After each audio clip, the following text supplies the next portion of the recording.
Hi everyone, we have today with us Tom Pauken II, who is the author of book US versus China, From Trade War to Reciprocal Deals. Tom is also an Asia Pacific Affairs commentator based in Beijing.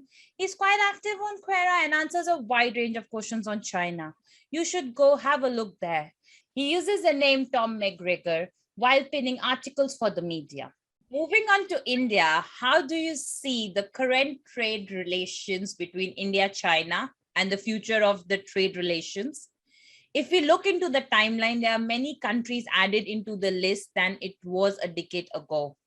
And above all, since both the countries have their own plans to be self-sufficient in the manufacturing industry, because now India is also going for Atmanirbhar Bharat, which is more about coming up with the manufacturing industry, and like they're going back to their traditions of manufacturing and they're bringing it over again. And India's all as China also sees that made in China or grow as a manufacturer, come up with a 70, they have a like the target they set for their plan for 2025, 70% self-sufficiency for the China. If we see that, how do you see this relationship? What level they would be able to reduce their dependency on each other, as they both are manufacturing industries and both are even raw industries. So both countries have raw materials for a lot of manufacturing industries that they might be dependent on each other later if they have to grow as a self-sufficient independent country. So how do you see that? Well, this is a very good question, and I'm glad to talk to your Indian viewers about this very important issue. And first thing to point out is this issue of made in India and creating its own ecosystem and its own self-reliance. It sounds wonderful. And I, at the same time, there was a time I was very supportive of the America First platform, but it can be taken to an extreme and becomes counterproductive and destructive. So what goes on is right now I'm currently working on writing a book about Shenzhen. So I had to look closely at its history. How did Shenzhen become a success story as factory to the world? And then suddenly to the greatest innovator in China, Asia's Silicon Valley, and what may soon be one of the greatest cities with the Greater Bay Area. How did it really achieve that success? Well, it was not easy for Shenzhen, even though it was a so-called instant city.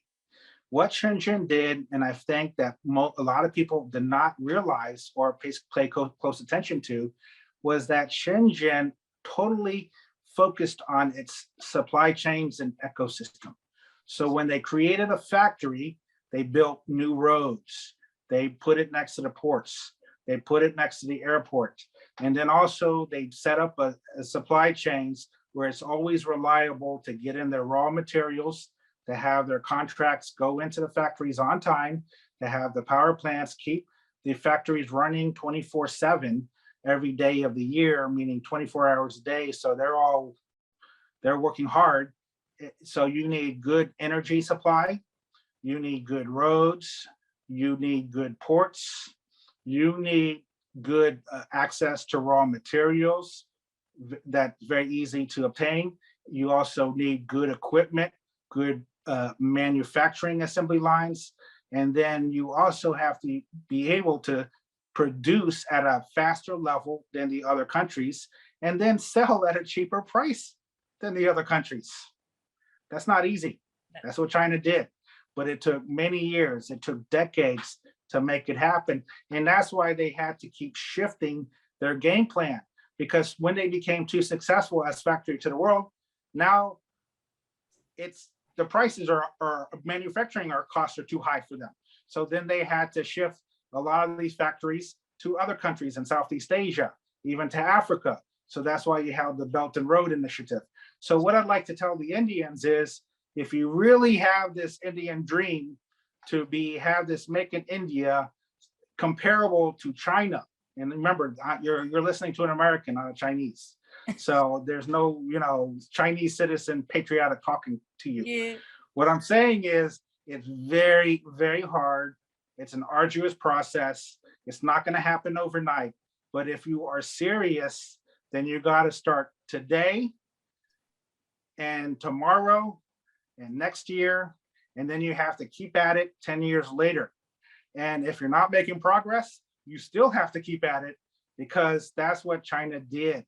So India, I have no problem India trying it, but just realize this is not going to be an easy solution for you.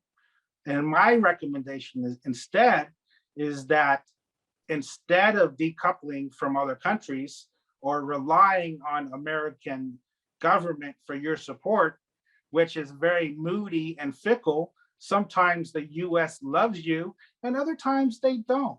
Let's think about the Kashmir issue. Okay. So the fact is it's better to have partnerships with many countries. So if something goes wrong, you can talk to your other partners to fill in the gaps. And that's exactly what China does when they focus on its economy. They just simply approach and talk to people in a business manner. India needs to do the same. This is, I think, actually one of the struggles that India is dealing with is because they're so passionate, sometimes they're too emotional and that creates problems on business negotiations and signing contracts, okay? So sometimes you have to let your emotions go and allow the other side to get some benefits, because why would they sign a contract if they get no benefits? A contract really is a win-win scenario. So for the Indian people, go for it. But if you really want this made in India, it's going to take you decades. Adding to what you said, how do you think that their dependency can reduce? Do you think that China and India's dependency can reduce if I say India progress towards its Atmanirbhar Bharat and it goes forward with this plan and they see some success in coming years? But do you think even after a decade, 1 or 2 decades later, do you think being like neighbors and somewhat dependent on each other on the markets as well for a lot of things, do you think will it be possible by 2025 or maybe I'll say to the 35 have a reduced dependency on each other? Well, actually, the thing is actually if India grows richer and stronger, they have a position of strength. I mean, this is what sort of the Chinese were laughing about when US Secretary Anthony Blinken was saying, oh, we got to talk to the Chinese from a position of strength. When in reality, the US position has weakened a lot in recent years. Whereas India, with its rise, if it becomes more prosperous, it indeed will have a position of strength. And from that position of strength, it can better compete against the Chinese and also make more demands from China that China may have to accept because of that position of strength. So if India really does focus on its economy, it will get more respect from the Chinese and they will more likely give them more in return. So could it be more than a dependency? Could it be a hand-in-hand relationship? So that, it's always impossible to have a perfect relation. Like you're married, I'm married. It's not always a bed of roses every night, but a good partnership is an understanding of each other with our differences and our similarities. And sometimes when we do have those differences, we find a way to reach a common ground.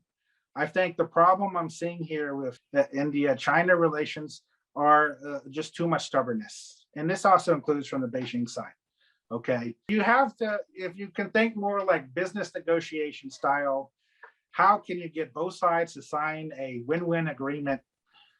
Then I think that can improve areas. But there will always be the two sides complaining. They will always want a better position. They will always want more. There's always gonna be a give and take, but that you have to find ways to make it work. And I think it is possible for China and India to have better relations, but it's gonna have to be when India becomes much stronger economically. They have strong growth right now, but I was working on a research story for an article last week, and I did some research on India's energy problems. You guys have a lot of problems in your energy. What I'm trying to get at is that India has to fix a lot of these problems before they have that position of strength to demand more from China. I think what China sees is they see a country that can do better, but hasn't. So you see it as a future if this Atmanirbhar keeps going forward and India takes its position forward. I think it's going to be we can see a better relation, a better partnership coming up if India progress in a way that its economy progress in a way that both countries can win from each other. So we can Of course, see a better yeah. partnership coming I forward. mean, you're always happier when you get more money. Okay, it's human nature. Yeah, so So human the nature, Chinese are just more very money. obvious about that. Yeah, Yeah, but exactly. yeah, exactly. And so I think when more money gets shared, more money gets rewarded, you people are a little bit more satisfied. I think what's going on right now is that because of the coronavirus, it impacted trade between India and China. So the bitterness and anger became much stronger. But I think that if you deepen the trade, you're going to have, you can find areas for warmer ties. Because the fact is that China has its factories, but they got priced out of the market. They were too successful. So they're looking to open up factories in other countries where it costs less. India could be one of those places. All right, so we can look forward to it, and once we see any future coming in, and we see more companies getting into each other, like recently I read about Oyo in China. I was quite like, okay, that's a step, and looking forward, I'm sure we'll have a lot of Chinese companies coming into India if that relationship works forward, if their partnership work forward. So that's going to be, I think, and if that happens, now this wasn't part of my question, I told you my last It's question, okay. uh I always love these kind of interviews. yeah. So I was like, after listening to all this, I'm just curious that how do you see if India and China has a strong partnership, being in the same geographical region of Asia? How do you see it to the whole world? Like, as an American, you said that you're giving this interview as an American, and from an American perspective, how do you see that? How will America, or how will Europe really see that partnership when both countries are growing, and strategically their location is also, they have a huge area, it is somewhat centralized location in the world, strategically also they are there. How do you see that relationship? Well, obviously, if I'm an American that I used to be, which was anti-China, I would be very scared.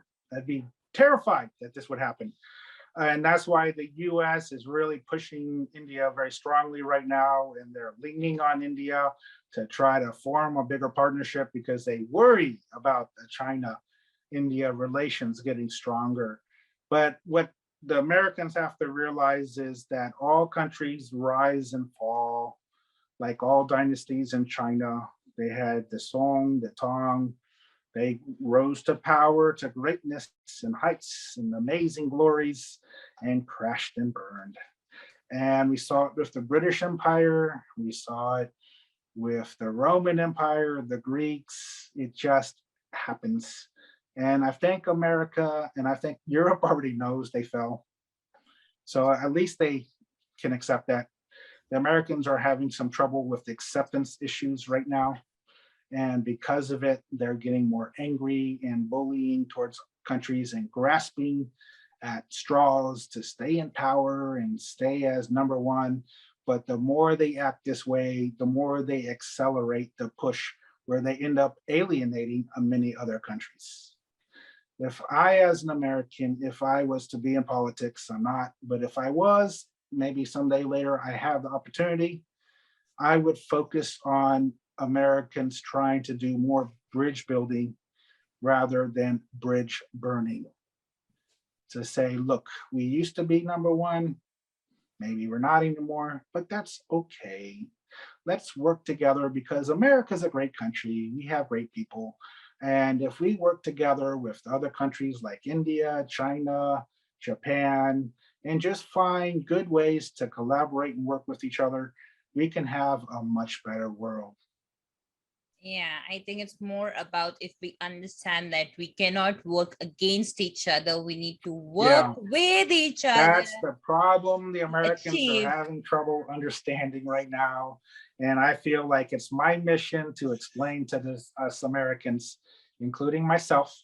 So, talking Okay. about that, yeah, building up bridges rather than destroying Right. them. Yes, Yeah. definitely. I think I agree to it. As a person, believe in it that working together makes you successful than working alone separately and thinking about your own self, your own interest, rather everyone's interest. If it grows, you grow with it.